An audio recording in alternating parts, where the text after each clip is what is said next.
নমস্কার সকলকে, আমি পূর্ণিমা। আর আপনারা সকলে কেমন আছেন? আশা করি ভালো আছেন, আর আমিও ভালো আছি। আজকে নতুন একটা ভিডিওতে আপনাদের সকলকে স্বাগত জানাই। আজকের ভিডিওটা হচ্ছে কোনো ভ্লগ ভিডিও নয়। আজকে আমি আপনাদের সাথে শেয়ার করব paper craft flower and flower pot. তো চলুন দেরি না করে দেখা যাক। প্রথমে দেখুন, আমি এখানে রেড কালার আর গ্রিন কালারের পেজ নিয়ে নিয়েছি। আর রেড কালারটাকে 4x4 cm করে কেটে নেব।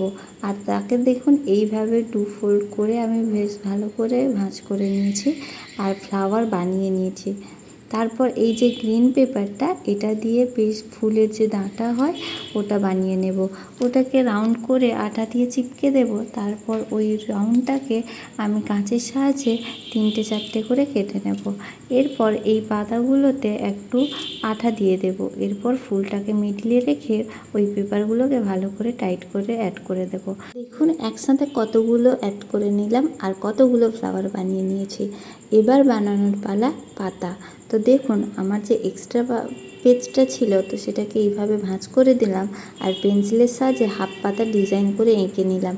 আর সেটাকে কাঁচের সাহায্যে কেটে নেব। তারপর ওটাকে খুলে দেখব পুরো পাতাই হয়ে গেছে। এই যে দেখুন পাতার শেপগুলো কিন্তু বেশ সুন্দর এসেছে, সরু সরু করে করেছি। আর এই রকম অনেকগুলো বেশ কয়েকটা পাতা করে নেব। আচ্ছা, এই রকম প্রতিনিয়ত ডেলি ভ্লগের মাঝে মাঝে এই রকম একটা করে যদি ক্রাফট ভিডিও আপনাদের সামনে নিয়ে আসি, তাহলে কেমন হয় বলুন তো? বেশ ভালো হবে, তাই না? আচ্ছা, আপনারা কি পছন্দ করবেন? ভিডিওগুলো দেখবেন। যদি আমার এই ধরনের ক্রাফট ভিডিওগুলো আপনাদের পছন্দ হয় বা ভালো লাগে, তাহলে আমাকে একটা কমেন্ট করে জানাবেন। তাহলে আমি মাঝে মধ্যে এই ধরনের ক্রাফট ভিডিও দিতে থাকবো, সুন্দর সুন্দর করে আপনাদের সামনে প্রেজেন্ট করব। তো চলুন, এই যে কথা বলতে বলতে আমার কতগুলো পাতা রেডি হয়ে গেছে। এরপর দেখুন এই যে ফুলের ডাঁটাগুলোর সাহায্যে পাতাতে আঠা দিয়ে আমি ঠিক এভাবেই আটকে দেব। এই যে আটকে না কিছুক্ষণ ধরে রাখতে হয়, দিলে বেশ ভালো করে আঠাটা ধরে যায়। তারপর কাঁচের সাহায্যে পাতাটাকে একটু টাইট করে ধরে হালকা টান দেব, দিলে পাতাগুলো বেশ মোড়া মোড়া হবে। এই যে দেখুন কতটা সুন্দর লাগছে, পুরো অরিজিনালের মতো। ঠিক একই রকমভাবে আমি ঝটপট করে সবগুলো ফুলকে কমপ্লিট করব পাতা দিয়ে। তাই আমি হাতের স্পিডটাও বাড়িয়ে দিয়েছি। তো ঝটপট করে সবগুলো এক্ষুনি ক্ষণিকের মধ্যেই রেডি হয়ে যাবে। জানেন তো, আমার ছোটোবেলা থেকে এই সব আঁকিবুকি করতে বা এই ধরনের কাগজ কেটে সুন্দর সুন্দর জিনিস বানাতে বা ওয়েস্ট থেকে বেস্ট কিছু জিনিস বানাতে আমার খুব ভালো লাগে। আমি খুব পছন্দ করি। যেই টাইমটা আমি ফাঁকা পেতাম পড়াশোনার লাইফে, তখন আমি না আঁকা করতাম। মানে আমার সবসময় সঙ্গী থাকতো, ফ্রি টাইমে সঙ্গী থাকতো আমার একটা কাগজ আর ইরেজার আর একটা পেন্সিল। ব্যাস, তাতেই আমি কাগজে বিভিন্ন রকম ছবি আঁকতে ভালোবাসতাম। আর কখনো কখনো চেষ্টা করতাম এই ধরনের জিনিস বানানো। দেখুন কথা বলতে বলতে আমার ওগুলো কমপ্লিট হয়ে গেছে। এরপর আমি একটা নিয়ে নিয়েছি লাইট পিঙ্ক কালারের পেপার। সেটাকে 13x13 cm করে আমি কেটেও নিয়েছি। আর তারপর এইভাবে ফোল্ড করে ঠোঙা, যেমন আমরা ছোলা ভাজা মটর ভাজা খেলে ঠোঙাকে যেমন মুড়ে থাকি না, ওইভাবে ভাঁজ করতে হবে। দেখুন আমি যেভাবে হালকা হালকা আলতো ছোঁয়া দিয়ে করছি, ঠিক সেভাবেই। এর পেপারের কাজ তো এগুলোকে জোরে কিন্তু চাপা যাবে না। তারপর ওই রাউন্ড শেপ করে আমি তলারটা, ওই যেটা ছুঁচলো থাকছে, সেটাকে বেশ কেটে নেব। এরপর আমাকে আরও একটা বড় রাউন্ড শেপ কাগজ কাটার জন্য আমি সেখানে ইউজ করেছিলাম একটা ইমিটেশনের গলার হার কিনেছিলাম, জানেন, ওটারই কৌটো ছিল। তো সেই কৌটো দিয়ে আমি কাজটা চালিয়ে দিলাম। এরপর মিডিলের বরাবর একটু হাফ কেটে নিতে হবে। কাটার পরে ওটাকে আঠার সাহায্যে বা গামের সাহায্যে ঠিক এইভাবে আলতো করে একটুখানি জায়গা এইভাবে আঠা দিয়ে চিটিয়ে নেব, মানে জোড়া লাগিয়ে নিব।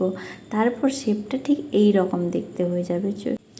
এরপর এটাতে ওই গোলের যে চোঙাকৃতি যেই শেপটা রেডি করলাম, ওটাতে একটু আঠা দিয়ে ওই লম্বা পটটা বসিয়ে দেব। তারপর এটাকে হালকা করে প্রেস করতে থাকবো, যাতে এটা নিচের চোঙের সাহায্যে মানে ওই নিচের কাগজের সাথে ভালো করে চিটে যায়, মানে আটকে যায়। তো ওভাবেই আটকে শুকিয়েও নিয়েছি, হালকা একটু আঠাটা শুকিয়ে গেলে বেশ ভালোই ধরে। আবারও আমি সেই কৌটোর সাহায্যে একটা রাউন্ড শেপ করে নিয়েছি, আবার সেটাকে কাঁচির সাহায্যে বেশ সুন্দর করে কেটে নেব। কাগজটাকে কাটার পরে এইভাবে 2 ফোল্ড করে ভাঁজ করে নেব, তারপর মিডিল বরাবর একটু কেটে নেব যাতে শেপটা একটু গোলাকৃতি আসে। আমার শেপটা এখানে পুরোপুরি গোলাকৃতি আসেনি, চারকোণ টাইপের এসেছে। তো এটাকে এইখানে মাঝে আঠা দিয়ে এইভাবে চারপাশে একটু আঠা দিয়ে দেব, তারপর আস্তে করে এই মিডিলে রেখে দেব, তারপর ছেড়ে দেব কিছুক্ষণ হাওয়া লেগে শুকিয়ে যাওয়ার জন্য। তারপর দেখুন এখানে ভায়োলেট কালারের A4 পেজ নিয়ে নিয়েছি, আর সেটাকে 4x4 cm করে কেটে নিয়েছি, দুটো নিয়েছি। তারপর এইভাবে ভাঁজ করে সুন্দর করে, এই যে একবার ভাঁজ করলাম, ভাঁজটা ভালো করে খেয়াল করুন, দুবার ভাঁজ করলাম, এবার দুবার ভাঁজ করে 3বারও ভাঁজ করতে হবে। তো 3বার ভাঁজ করার পরে পেন্সিলের সাহায্যে ওর গায়ে একটা এই রকম ফুলের পাপড়ির চিহ্ন মতো এঁকে নেব, আর সে এঁকে নিলে তারপর ওটাকে কাঁচির সাহায্যে কেটে নেব। দিলে কি জানেন তো, শেপটা সুন্দর আসে, আঁকা বাঁকা হবে না সেই কারণে। তো এখানে একটু টাইট হবে কাটতে, কারণ কাগজটাকে 3-4বার করে ভাঁজ করা হয়েছে তো সেই কারণে। তো একটু ধীরে ধীরে কাটলে শেপটা বেশ সুন্দর আসে। এবার দেখুন আমার কাটা কমপ্লিট হয়েছে, এবার খুলে দেখাবো কেমনটা ফুল হয়েছে। এই যে দেখুন, ওপেন করে নিলে ঠিক এতটা সুন্দর ফুলের পাপড়ি রেডি হয়ে গেছে। তো চলুন এটাকে এবার ফুল বানিয়ে নেওয়া যাক। একটা পাপড়ি এখানে কেটে দেব, মানে একটা কেটে বাদ দেবো না, শুধু একটা জায়গায় কাঁচিটা দিয়ে কাটাবো। তারপর একটার পাপড়ি আঠা দিয়ে দেব, দিয়ে অপর পাপড়ির সাথে অ্যাড করব। চলুন দেখুন কেমন। এই যে কেটে নিয়েছি, এই পাপড়িটা নিয়ে এর ওপর বসিয়ে দিলাম, এবার আঠাটা বেশ চিটে গেল। এরপর একটু হাওয়া লাগিয়ে ওটাকে শুকিয়ে নিতে হবে, দিলে আমাদের ফুল রেডি হয়ে যাবে। তো এই যে দুটো ফুল রেডি হয়ে গেছে, এরপর পাপড়িগুলোকে কাঁচির সাহায্যে এইভাবে হালকা টাইট করে ধরতে হবে, আর হালকা টান দিতে হবে। এইভাবে দিলে দেখবেন ফুলটাকে না পুরো রিয়েল ফুলের মতো দেখতে লাগবে, যেটা আমি রেডি করছি। এখানে ক্যামেরায় কতটা বোঝা যাচ্ছে কি জানি, আপনাদের বোঝাতে কতটা পারছি। ফুলটা তো রেডি হয়ে গেছে। এরপর গ্রিন পেপারটা আমি আবারও নিয়ে নিয়েছি, এখানে ছোট ছোট কয়েকটা পাতা করব, সেই কারণে যতটা পাতা করব সেইভাবে আমি গ্রিন পেপারটাকে ওইভাবে ফোল্ড করে করে করে করে ভাঁজ করে নেব, মানে 3টা 4টা 5টা আপনাদের যতটা খুশি। তো আমি এইভাবে বেশ ভাঁজ করে নিয়েছি ছোট্ট করে। এরপর এটাকে পেন্সিলের সাহায্যে আবারও শেপ করে নেব পাতার শেপে, তারপর এটাকে কাঁচির সাহায্যে কেটে নিলেই রেডি হয়ে যাবে আমাদের ছোট ছোট পাতা। দেখুন পাতাগুলোকে কি কিউট লাগছে না, ছোট্ট ছোট্ট পুরো। যাই হোক, এবার চলুন এটাকে সাজানো যাক পটটাকে। তো প্রথমে এই ফুলগুলোতে পেছনে আঠা লাগিয়ে দেব, আর আঠাটা দিয়ে হালকা করে ওই পট যে রেডি করছি আমি তার গায়ে লাগিয়ে দেব। আর জানেন তো, ভিডিওটা করার সময় আমি জানি না স্ট্যান্ডটা নড়ে গেছিলো বা আমি একটু এগিয়ে বসে গেছিলাম, মানে পিছিয়ে বসেছিলাম, সেই কারণে ভিডিওতে প্রপারভাবে আসেনি। তো এই যে দেখা যাচ্ছে চিপকে নিয়েছি। এরপর ছোট ছোট পাতাগুলোকে ও চারপাশে প্লেস অনুযায়ী যেখানে যেখানে দিলে ভালো লাগবে দেখতে, সেই বুঝে আমি পাতাগুলোকে চারপাশে, ওই ফুলের চারপাশে সুন্দর করে আঠার সাহায্যে লাগিয়ে নেব। আপনাদেরকে বোঝাতে বোঝাতে আমার পুরোপুরিভাবে কমপ্লিট হয়ে গেছে, আর ফাইনাল লুক ছিল এইরকম দেখতে। তো চলুন এবার ফুলগুলোকে পরপর রেখে ডেকোরেশনটা সুন্দর করে সাজিয়ে দিই।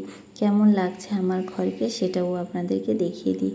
এই যে পুরো ফাইনাল লুক এমনটাই দেখতে হয়েছে, কি লাগছে তো রিয়েল। তো যাই হোক, যদি ভিডিওটা ভালো লেগে থাকে তাহলে ভিডিওটাকে লাইক করবেন, আর যদি হেল্পফুল হয়ে থাকে ভিডিওটাকে শেয়ার করে দেবেন। আর চ্যানেলে যদি নতুন হয়ে থাকেন তাহলে কী করতে হবে, চ্যানেলটাকে সাবস্ক্রাইব করে আমার পাশে থাকতে হবে আরও নতুন নতুন ভিডিও দেখার জন্য। তো অবশ্যই কমেন্ট করে জানাবেন কেমন হয়েছে, তাহলে নেক্সট একটা ক্রাফট ভিডিও নিয়ে আবারও আসবো।